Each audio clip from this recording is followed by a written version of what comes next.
भारत में अगर temple architecture की बात की जाए तो टेम्पल आर्किटेक्चर को बेसिकली दो भागों में विभाजित किया गया है। पहला Nagara style of temple architecture और दूसरा Dravida style of temple architecture.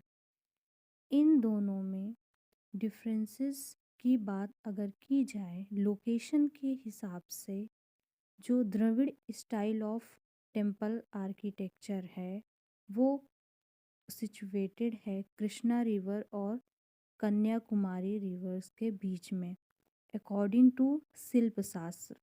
और अगर नगर स्टाइल ऑफ टेम्पल आर्किटेक्चर की बात की जाए तो शिल्प शास्त्र के हिसाब से ये नॉर्थ इंडियन टेम्पल्स में देखी जाती है।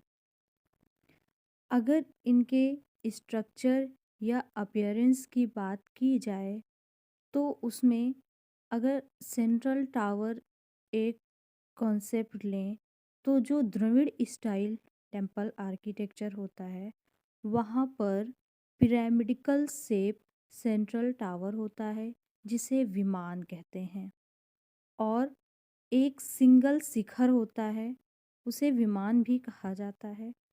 और नगर स्टाइल में कर्व लीनियर टावर होता है जिसे शिखर बोला जाता है। और अगर गोपुराम की बात करें तो बेसिकली गोपुराम का मतलब होता है गेट वे इन Dravida style. Gopuram is the most prominent. It is stylised and big in size. Nagara style की बात करें तो in Nagara style the shikhara remains the most prominent element of the temple and the gateway is usually modest or even absent. अगर boundary की बात की जाए तो Dravida style of temple architecture में इलेबोरेटेड बाउंड्री होती है, वहीं Nagara style of temple architecture में बाउंड्री या तो नहीं होती है या तो लेस एम्फेसाइज्ड होती है।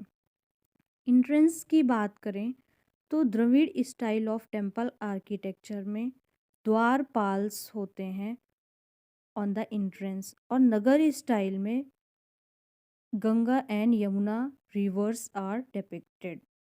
Personified form at the entrance of गर्भगृह और सैंक्टम सैंक्टोरम होता है Nagara style of temple architecture में।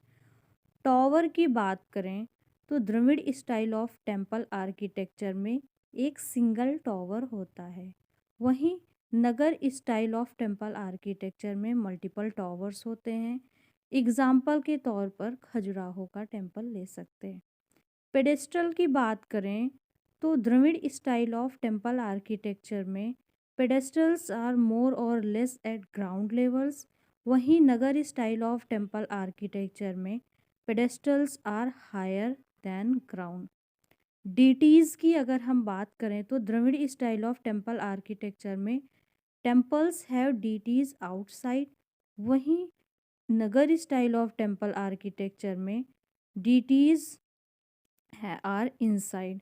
पर्पस की बात करें तो Dravida style of temple architecture में temples in south have not only been religious centers but were also used for administrative activities, controlling vast areas of land, and were also centers of education.